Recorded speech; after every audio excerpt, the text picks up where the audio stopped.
Esa proclama es patria o muerte.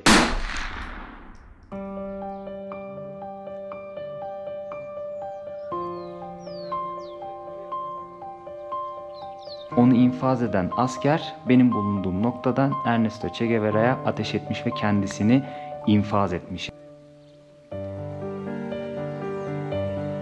Ölü bedenini bu kısımda gazetecilere, halka teşhir ediyorlar. 9 Ekim 1967'de bu gördüğümüz kapının önünde bu noktada infaz ediliyor. Buraya beni öldürmeye geldiğini biliyorum. Vur beni korkak, sadece bir adam öldürmüş olacaksın demiş Che Guevara. ¿Conocer Che Guevara? Libro, claro, yo lo he visto en vivo y en muerto.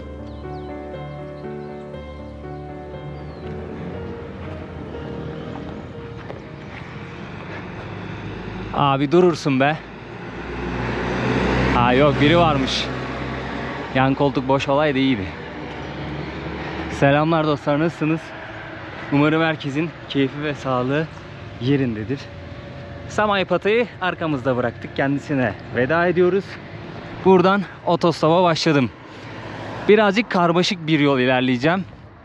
Mayrana diye bir yere gitmem gerekiyor önce. Oradan Valle Grande'ye gideceğim. Oradan Pucara isminde bir köye gideceğim. Oradan da bir aksilik olmazsa, başarabilirsek, Che Guevara'nın öldürüldüğü La Higuera isminde bir yer var. Oraya gideceğim. Ambulans mı, polis mi? Ambulansmış. Burada bekleyelim ya. Çok da arabalar hızlanmadan buradan otostopumuzu çekelim. Bir aksilik olmazsa oraya gitmek istiyorum. Bakalım rotamız nasıl ilerleyecek, neler olacak, hep birlikte göreceğiz. Bueno, Valle Grande. Sí, Valle Grande. ¿Dónde? Después la Higuera. ¿A la higuera? Sí, la Higuera. Podría llegar, pero... Sí, yo paseando Bolivia, todo Latinoamérica. Qué bueno. ¿Qué países ya recorrido? Todo Latinoamérica, menos Venezuela, Surinam, Guyana. Yo paseando todo Latinoamérica. Perú. Sí, sí, Perú también. Machu Picchu. Sí, Machu Picchu. ¿Dónde eres? Yo de aquí. Aquí. Ah, qué bueno.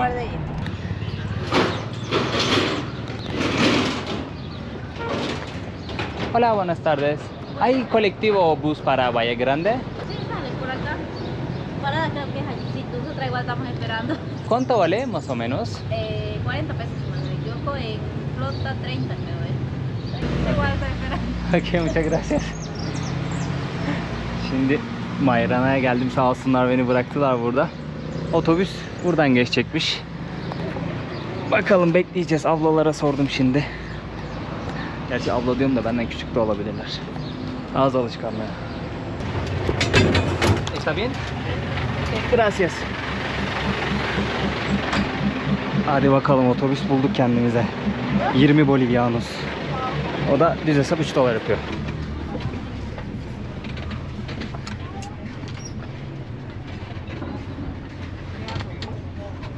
Şuraya çekeyim ya. O iki arkadaş otursunlar. Biz tekiz. İyi şansımıza yer varmış otobüste ha. Bir tane restoranın önüne yanaştık. Gracias, muchas gracias. Bu abla ve arkadaşıyla restorana doğru koştuk. Abiye sorduk, dedik böyle böyle biz Valle Grande'ye gideceğiz. Yer var mı? Var dedi, biz de bindik.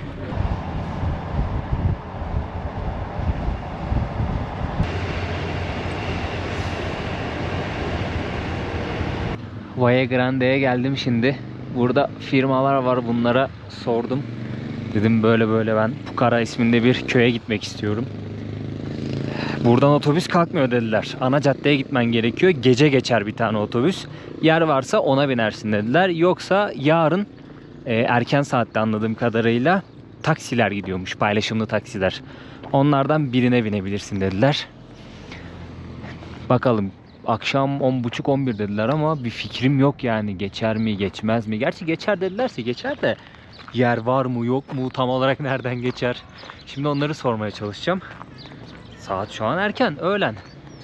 Akşama kadar mecbur bekleyeceğiz. Yapacak şansımız yok. Otostop da çekebilirim aslında. Deneyebilirim şeyin sonunda.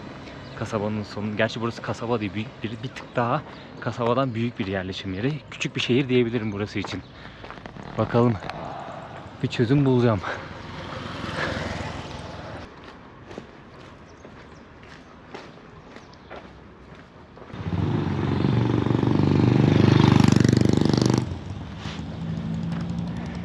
Manzara çok güzel görünüyor buradan. Bayağı güzel bir manzara var. Bayağı bir kişiye sordum. Herkes taksi diyor. Kolektivo, yani o minibüslerden yok. Taksiyle gitmen gerekiyor diyor. Bir tane taksiciye sordum. Tek misin dedi. Vallahi dedim tekim abi ama çok param yok, yani tek başıma gidemem. Paylaşmak istiyorum dedim taksiyi. Çünkü aynı zamanda paylaşabiliyorsunuz da. Tek gidersen dedi 150 bolivianos. Ama normalde 5 kişi alıyor taksiler. Öyle olunca 30 bolivianos kişi başı. Dedim vallahi şu an tekim abi. Bana dedim bir yer söyle, orada bekleyeyim. Gelen araç olursa onlara dahil olmaya çalışayım. Şehrin dedi dışına çık, benzinlik var bir tane, orada bekle dedi. Belki dedi bulursun bugün şansına. Şimdi benzinliğe doğru yürüyorum, bakalım. Önümde bir kamyonet gitti de ona sordum. Ellerini açtı böyle yer yok gibisinden. Dedim canın sağ olsun. Vallahi bulduk yer. Aha. 10 bolivianos, ¿no? Gracias. Moment. Opa. Yo aquí? Aquí. Okay, gracias. ¿Cuánto hora Pucara? Esta mochila aquí adelante primero. Okay. Oh. Si cae alguna cosa va a gritar que... Claro, para que paremos. Si es que se cae alguna cosa, grita para que paremos. ¿Grita? No Ajá, entiendo. dice, ¡ey! Ah, Se ok. cayó algo. Si cae alguna Okay, yo. Okay. Muchas gracias. Biraz önce bu kamyonete el işareti yapmıştım. Şu arkada oturan 2 tane abi var. Onlar elini açmıştı yer yok gibisinden. Şu köşede birini bırakmışlar sanırım. Beni görünce abiler arabayı durdurdu. Dedim abi ne kadara götürüyorsun? Şoföre sordum. Pucara'ya mı dedim önce, evet dediler. Dedim ne kadara götürürsünüz? 10 bolivianos dedi, 10 peso dedi. Dedim abi geliyorum o zaman. Şanslıyız be, bulduk vallahi. 45 kilometre buradan. Biraz rüzgar yiyerek gideceğiz ama yapacak bir şey yok. Sonuçta gidiyoruz. Şimdi köye gittikleri için bayağı bir şey almışlar. Büyük ihtimalle marketleri var. Ya da evine de almış olabilirler, bilmiyorum. Bir sürü bir şey almışlar. O yüzden arabanın arkası dolu. Genelde öyle oluyor. Köyde yaşayanlar böyle büyük şehre falan geliyorlar. Oradan alışverişlerini yapıyorlar. Ya ev için ya da işte bakkalları falan oluyor. Oraya bir şeyler alıyorlar. Onlara denk getirirseniz güzel oluyor. İyiyiz, vallahi iyiyiz.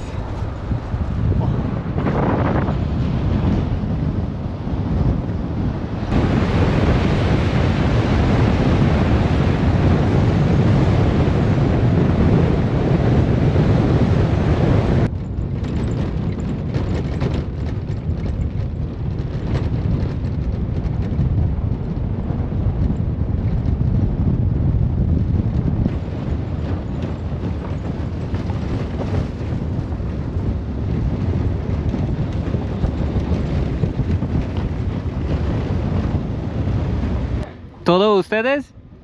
Ah, ¿cuánto? ¿Cuánto vacas? Una 25, 30. 25, 30. Está muy bien. Ciao, hasta luego. Provecho. Abinin kafa 1 milyon bira içiyor. Hola. Hello. Sürüye denk geldik. 25-30 tane var diyor, baksana. Nasıl otluyor. Afiyet olsun birader. Hop hop, sakin. Birbirlerine dalıyorlar. Şu geçtiğimiz yerlere bakar mısınız ya? Mükemmel bir manzara var şu an. Yaptığım en güzel otostoplardan biri olabilir. En güzel otostop yolculuklarından biri olabilir şu an bu.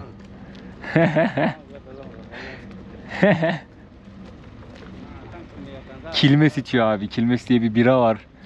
Güney Amerika'da onu içiyor.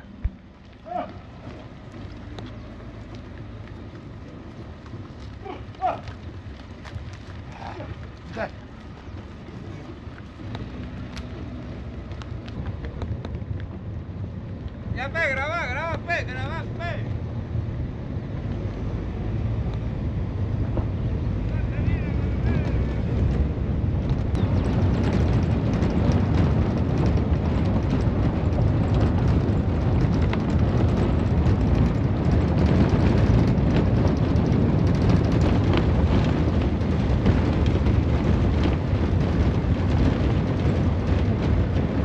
Tam bir köy yolundan gidiyoruz şu an.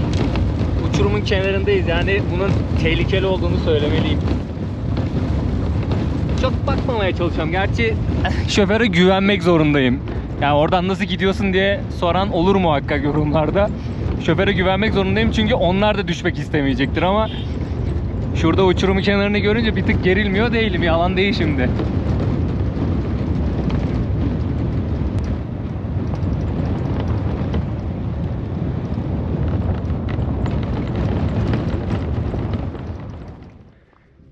Bu Bukara'ya vardık biraz önce dostlar. Burada bir 5 dakika soluklandım.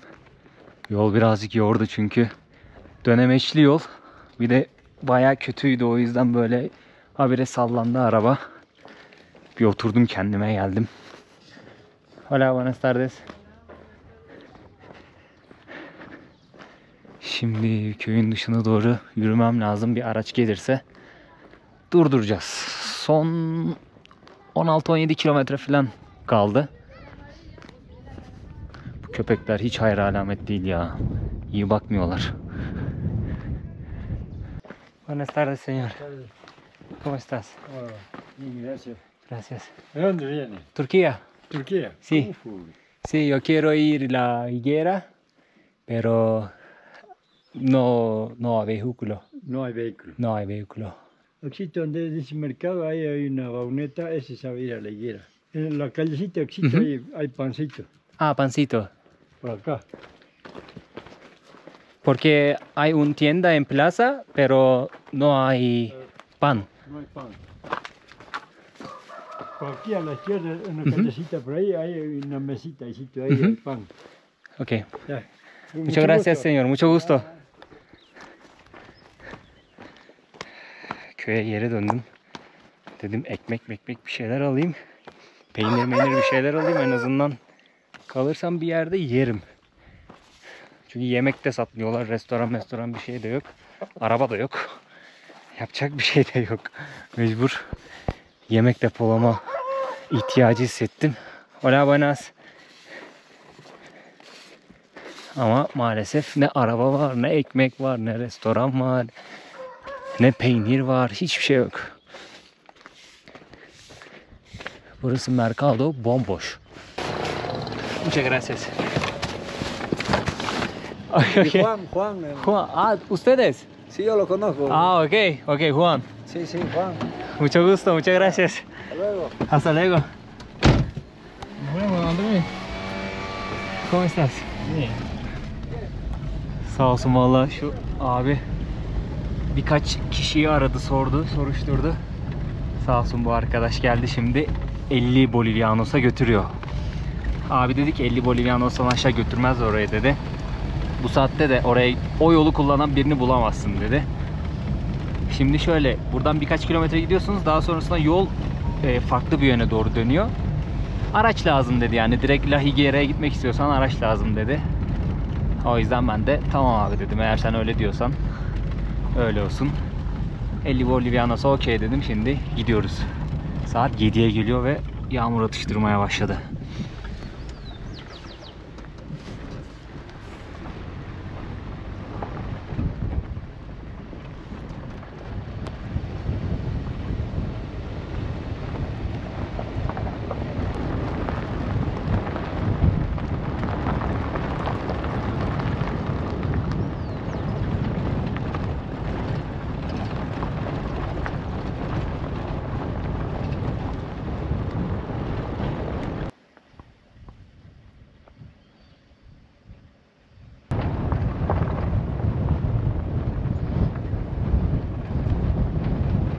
Gracias.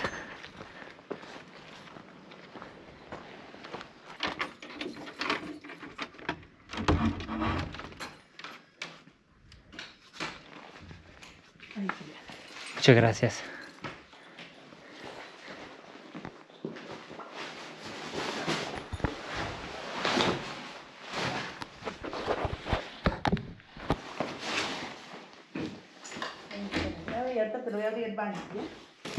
Aman aman aman aman. Tipe bak. Tipe bak. Çok sevimli.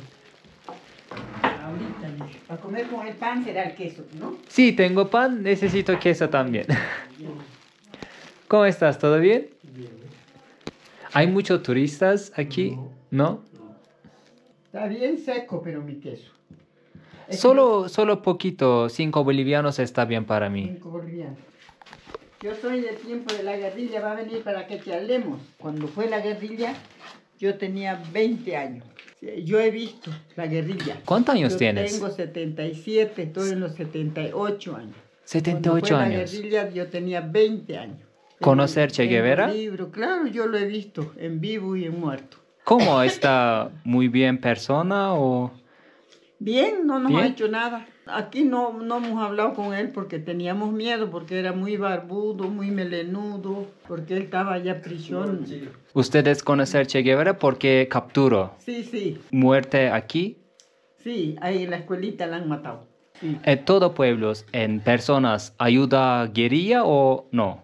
Nadie ha ayudado guerrilla porque nosotros teníamos miedo.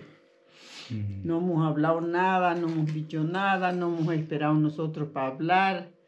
No, así que... No comida, no hablar, nada. No hemos hecho a ver nada para venderle ni nada. Así que no le han vendido comida. No, aquí no le hemos vendido, vos no lo has visto.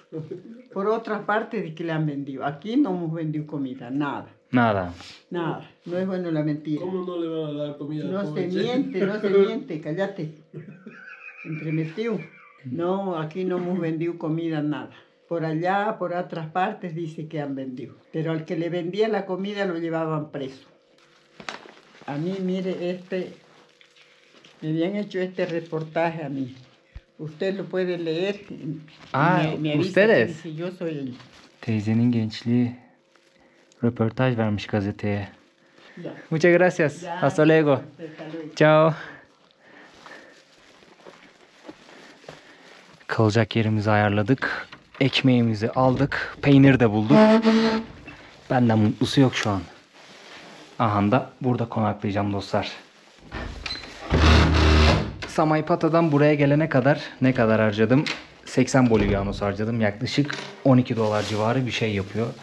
Şöyle ekmeğimi koyayım. Peynirim de içinde. Burada da kolam var. Burada Che Guevara'nın fotoğrafı var.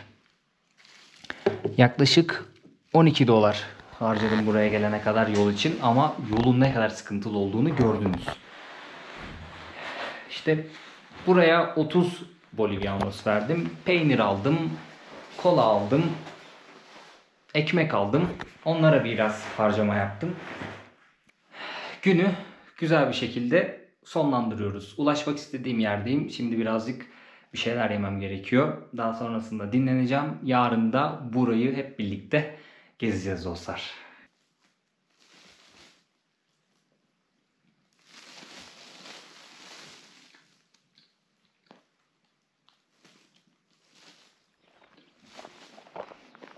Günaydın dostlar. Şimdi Che Guevara'nın öldürüldüğü okulu ziyaret edeceğiz. Burası Che Guevara'nın öldürüldüğü okul. Ben de gece şurada kaldım, hemen karşıdaki evde kaldım. Öldürüldüğü okulun önüne böyle bir yıldız ve yıldızın üstüne Bolivya bayrağı koymuşlar. Burada Che Guevara'nın bir grafitisi var. Üstünde de Amerika'nın komutanı Ernesto Che Guevara'nın anısına 2002'de yapılmıştır yazıyor. Gracias.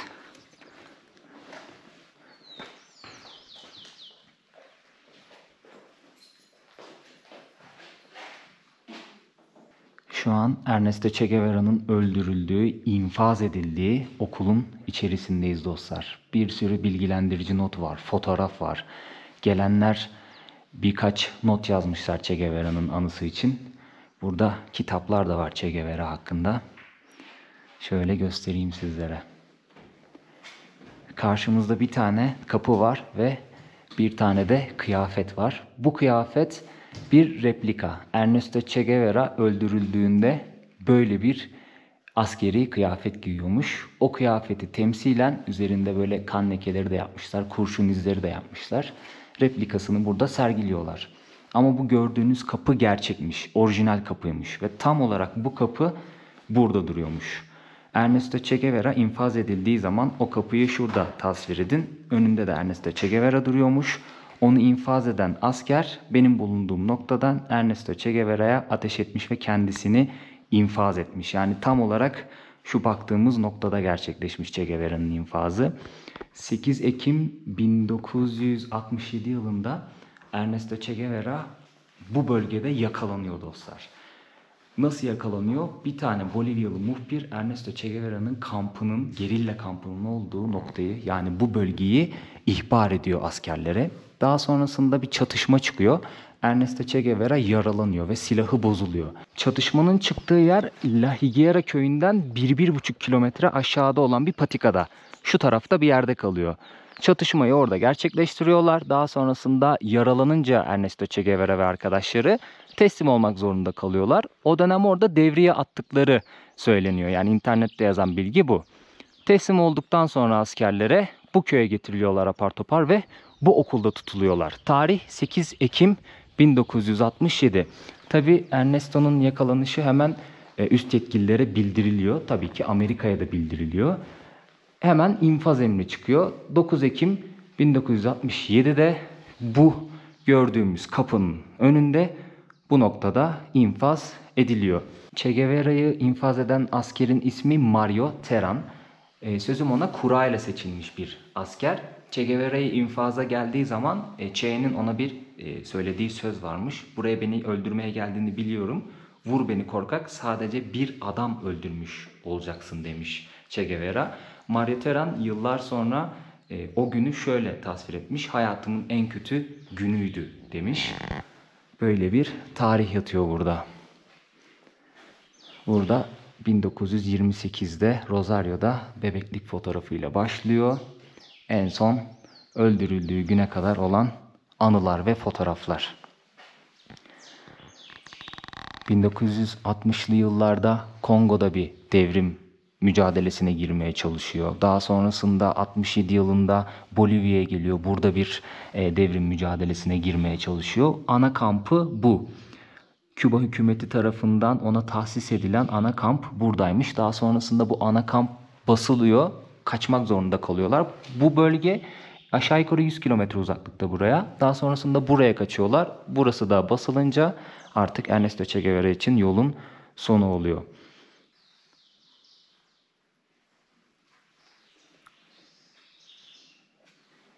Fidel Castro ile birlikte olan bir fotoğrafı. Bu kapının orijinal olduğunu düşünmemiştim. İyi ki sormuşum ablaya. Genelde orijinal parçaları pek müzelerde sergilemezler. Mesela bu kıyafet replika. Orijinali Bolivya'da bir yerde saklı. Yani bunun üstüne mesela neden isim yazarsınız hiç anlamış değilim. Çok ciddi bir saygısızlık. Yani Che Guevara'yı seversin, sevmezsin ama çok ciddi bir saygısızlık yani hatırasına.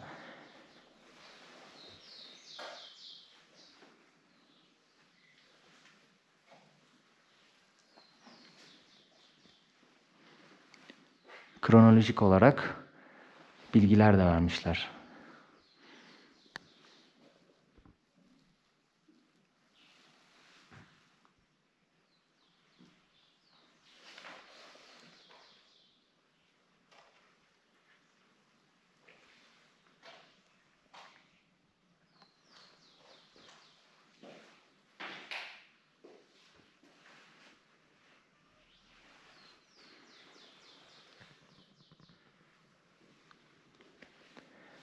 ¿Hay una otro original cosas aquí? ¿Solo puerta?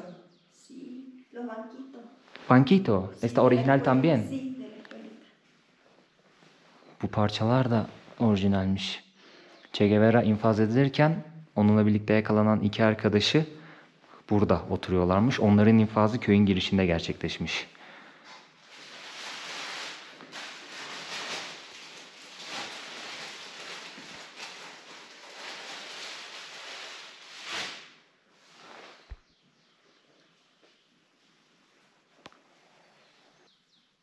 Gerilla kamplarının ve aktif olduğu alanların işaretlendiği bir harita. Burası Valle Grande. Bu bölgede Che Guevara aktif faaliyet yürütmüş. O dönem köylüler Che Guevara ve arkadaşlarına hiç yardım etmemişler. Ne yemek, ne bir şey, hiçbir konuda yardım etmemişler. Che Guevara yakalanmadan önce birkaç saldırı düzenlemiş arkadaşlarıyla, tamamen ilaç bulma üstüne. Çünkü kendisi astım hastası çocukluğundan beri. İlaç bulmak için bazı saldırılar yapmışlar. Yiyecek bulmak için de tabii ki, ama başarılı olamamışlar anladığım kadarıyla.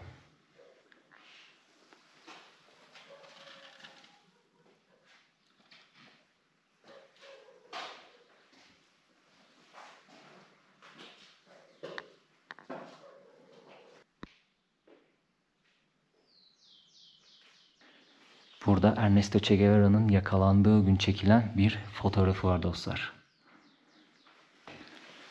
Bu da şu an bulunduğumuz okul. O dönem bu şekilde gözüküyormuş. Ernesto Che Guevara'nın silahı, bakın buradan silahı hasar almış ve çalışamaz hale gelmiş. Ernesto infaz edildikten bir gün sonra helikopterin iniş takımına bağlanıyor. Şu an gördüğünüz bu Ernesto Che Guevara'nın bedeni ve Valle Grande'ye götürülüyor. Orada bedeni yıkanıp askeri hastanede yıkanıp halka teşhir ediliyor. Sanırım bu çantası olsa gerek. Yanlış görmüyorsam fotoğraf pek iyi değil. Bu da Bolivya günlüğü. Bolivya günlüğü oldukça meşhur. Bolivya'ya geldiği günden yakalanmadan önceki bir güne, yani 7 Ekim'e kadar tutulan notları barındırıyor. Bayağı detaylı bilgiler var o günlükte. Bolivya'da bir bankanın kasasında saklanıyormuş Bolivya günlükleri. Bu da sanırım Ernesto Che Guevara'nın başına konan ödül. 50.000 Bolivianos. O dönemin parasıyla mükemmel bir para.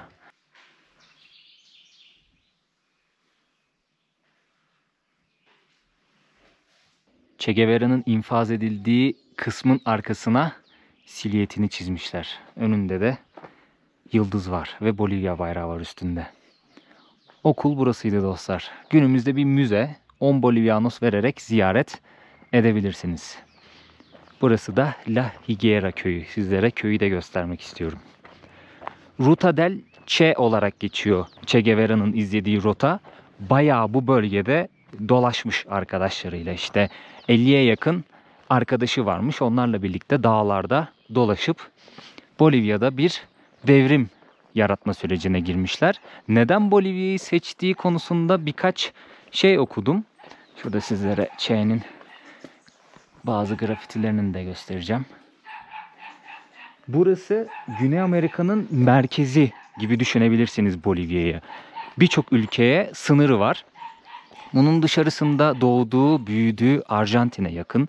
Birçok ülkeye dediğim gibi sınırı olduğu için birçok ülkeye devrimini sıçratabilecek, diğer ülkelerdeki komünistlerden, sosyalistlerden destek alabilecek bir konum gibi düşünebilirsiniz. Burada da böyle yine silüetini heykel olarak yapmışlar. Yanında da bir tane haç işareti var. Evlerin duvarlarında Arjantin, Küba ve Bolivya bayrakları var. Onun dışında diğer Latin Amerika ülkelerinin bayrakları da var. Ve Che'nin bazı sözlerini duvarlara yazmışlar.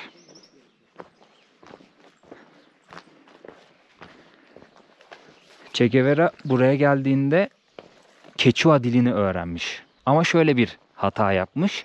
Bu bölgede Guarani dili konuşuluyormuş o dönem. O yüzden buradaki halkla pek fazla iletişime geçememişler. Başarısız olmalarının temelindeki sebeplerden biri olarak bu gösteriliyor aynı zamanda.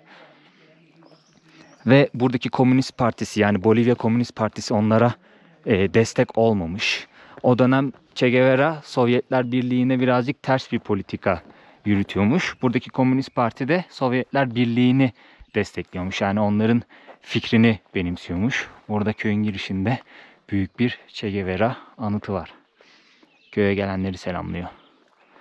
O yüzden Komünist Parti'den de bir destek bulamamış. Halklardan da destek bulamamış. Yani burada yaşayan köylülerden de destek bulamamış. İşin içine muhbirler filan da girince yakalanıp infaz edilmiş. Burada bir park var. Yıldız şeklinde yapmışlar parkı.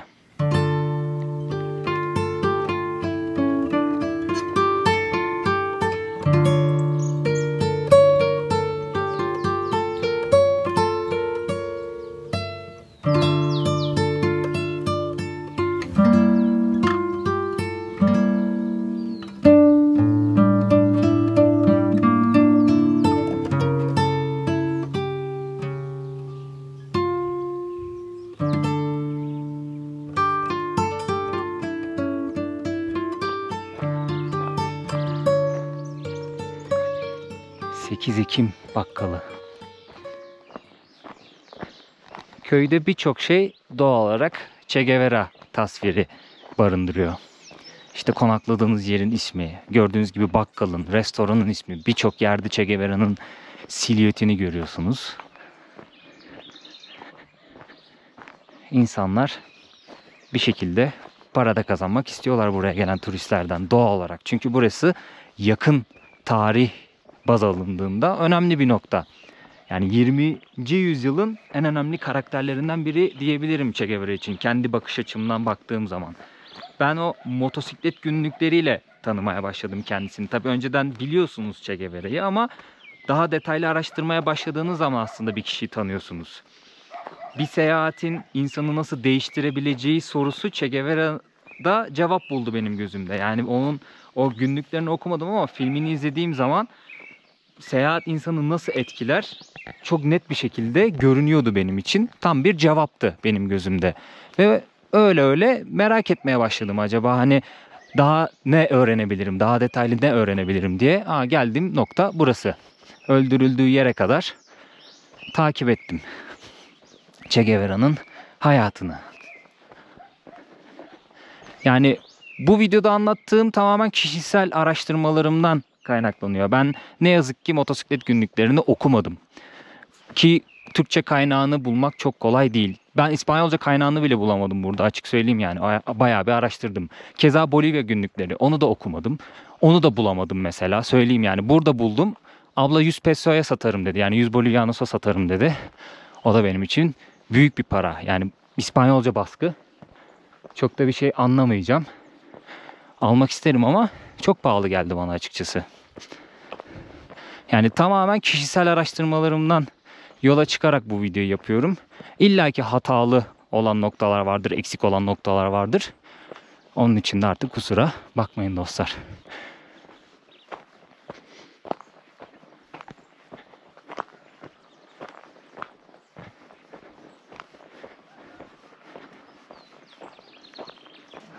Eskiden burada araba yolu yokmuş.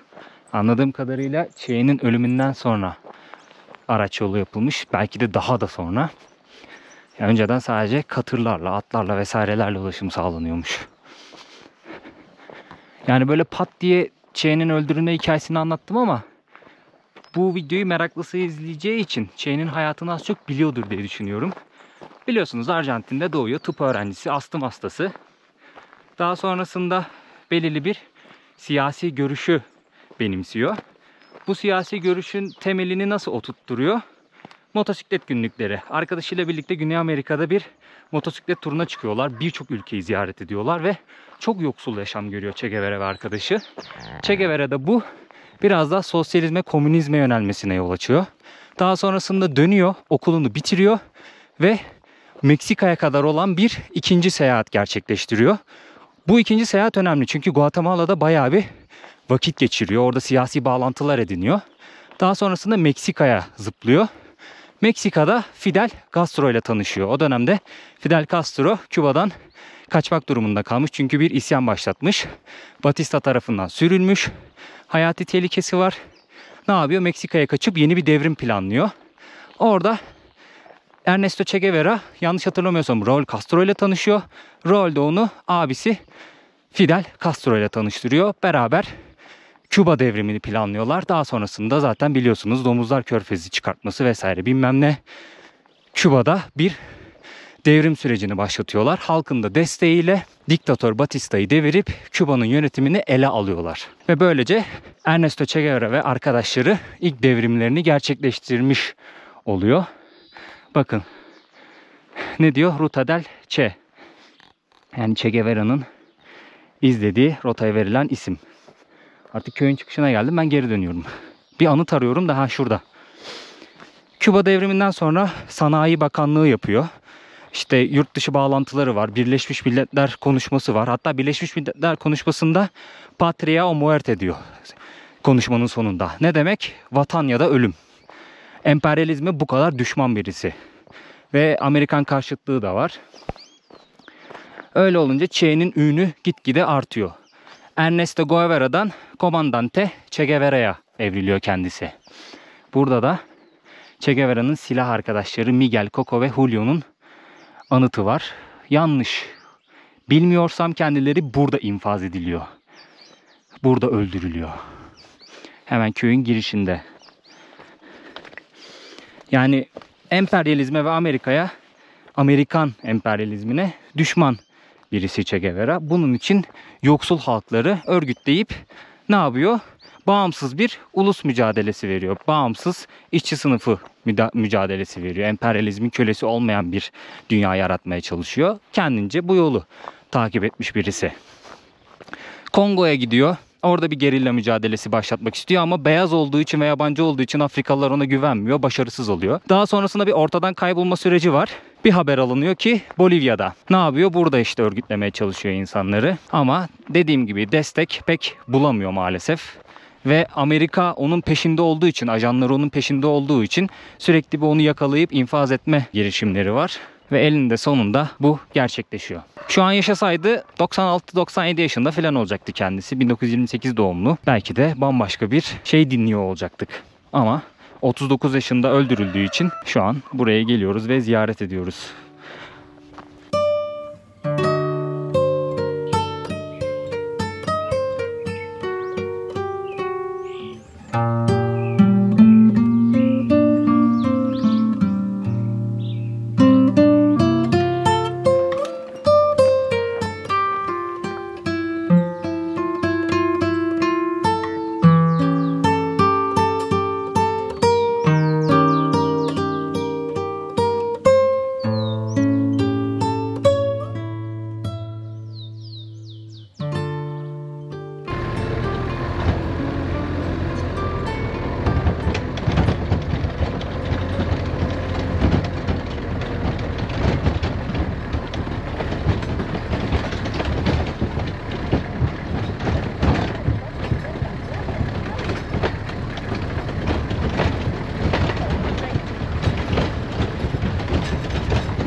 ¿Cómo está?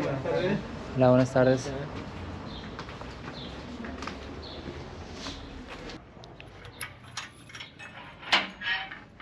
Gracias señor. Dostlar şimdi Valle Grande'ye döndüm. Burada bir tane hastane var. Che Guevara La Higuera'da öldürüldükten sonra helikopterle Valle Grande'ye getiriliyor ve araçla bu hastaneye getiriliyor. Ölü bedenini şu an görmüş olduğunuz bu kısımda yıkıyorlar ve gazetecilere, halka teşhir ediyorlar. Böylece Che Guevara'nın öldürüldüğü dünyaya duyurulmuş oluyor. Tabii saygısız bir sürü insan bir şeyler yazmışlar. Her yere bir şeyler yazmışlar. O meşhur fotoğraf, YouTube o fotoğrafı koymama izin vermeyebilir. O yüzden internetten çok rahatlıkla bulabileceğinizi düşünüyorum. Che Guevara burada yıkanıyor. Halka burada teşhir ediliyor. Fotoğrafı zaten internetten araştırdığınız zaman göreceksiniz. Burayı tanıyacaksınızdır.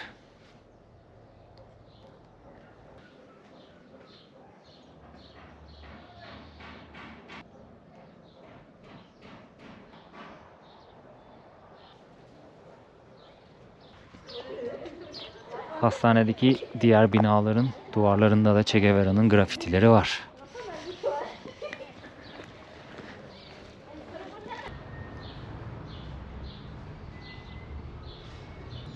Hastaneyi de ziyaret ettiğimize göre artık bir videonun daha sonuna geldik dostlar. Videoyu bitirmeden önce kafamda kalan birkaç bir şey var. Onları da böyle hızlıca toparlamak istiyorum. Che Guevara'nın bedeni tüm dünyaya teşhir edildikten sonra askeri doktorlar tarafından el bilekleri kesilmiş. Sanırım parmak izi almak için. Daha sonrasında Che Guevara'nın nereye gömüldüğü çok uzun yıllar soru işareti olarak kalmıştı. 1997 yılında ortaya çıktı. Buranın yakınlarında, şu parmakla gösterdiğim tarafta olması lazım, bir tane havaalanı var. Havaalanının altına gömülmüş. Bugün orada bir tane mozele var. Hatta yakalandığında, kurşuna dizildiğinde askeri üniforması, kanlar içinde kalan askeri üniforması da ölü bedeniyle birlikte oraya gömülmüş. 1997 yılında Küba Che Guevara'nın kemiklerini Bolivya hükümetinden talep ediyor. Daha sonrasında Santa Clara'da kendi anıtının olduğu kısma defnediliyor ve böylelikle Che Guevara Küba tarafından onurlandırılmış oluyor. Che Guevara'nın intikamını Monica Ertel isminde Alman bir kadın almış. Che Guevara'nın ölüm emrini veren komutan Bolivya'da kalmak istememiş o dönem. Bunun sebebi de sol grupların saldırısına uğrama sebebi. Ve Bolivya hükümeti tarafından bu istek kabul görüyor. Kendisi Almanya'ya konsolos olarak atanıyor. Monica Ertel genç bir Alman solcu kadın. Bir plan yapıyor kafasında. Konsolosla tanışma bahanesiyle Almanya'ya gidiyor ve ölüm emrini veren, Che Guevara'nın ölüm emrini veren o komutanla görüşme talep ediyor. Talebi kabul görüyor. Konsoloslukta gözlerinin içine bakarak kendisini infaz ediyor. İnfaz ettikten sonra da ya zafer ya ölüm isimli bir not bırakıp kaçıyor. Monica Ertel de Amerikan gizli servisi tarafından pusuya düşürülüyor ve o da hayatından oluyor ama Che Guevara'nın intikamını almış oluyor. Bu videoda dilim döndüğünce sizlere anlatmak istedim araştırdıklarımı. Che Guevara'nın öldürüldüğü yeri ziyaret ettik. Bedeninin teşhir edildiği yeri ziyaret ettik. Aslında burada bir müze var. Orayı da görmek istemiştim. Lakin müze kapalıydı. Burada bir kültür merkezi var. Onlardan rica ettim. Ölü bedenin teşhir edildiği yeri gösterdiler bana. Normalde 40 Bolivianos veriyorsunuz. Lavanderia dedikleri o kısmı, hastanenin içinde Che Guevara'nın ölü bedeninin teşhir edildiği o kısmı görebiliyorsunuz. Müzeyi görebiliyorsunuz ve Che Guevara'nın gömüldüğü yeri görebiliyorsunuz. Ama ben sadece bedeninin teşhir edildiği o kısmı gördüm. Ve sağ olsunlar bana biraz da indirim yaptılar sadece o kısmı gördüğüm için. Ve böylelikle videonun da sonuna gelmiş olduk. Dilim suçluysa affola. Dilim döndüğünce bir şeyleri anlatmaya çalıştım. Kendi araştırdıklarımı. Umarım bilgilendirici bir video olmuştur. İlla ki bir eksik vardır. Atladığım kısım vardır. Ama takdir edersiniz ki kısa bir sürede araştırdım. Yabancı kaynakları da işin içine sokmaya çalıştım. İnsanlarla da konuşmaya çalıştım. Böyle bir video yapabildim. Umarım beğenilerinize nail olabilmişimdir. Şimdi benim Valle Grande'den ayrılma vaktim. Otobüs terminaline geldim. Buradan bir yere gideceğim ama şu an kafamda iki yer var. Hala düşünüyorum nereye gitsem diye. Bir sonraki videoda görüşmek üzere diyeyim dostlar. Bir beğeni, bir yorum atarsanız çok sevinirim. Abone olursanız çok sevinirim. Patria o muerte.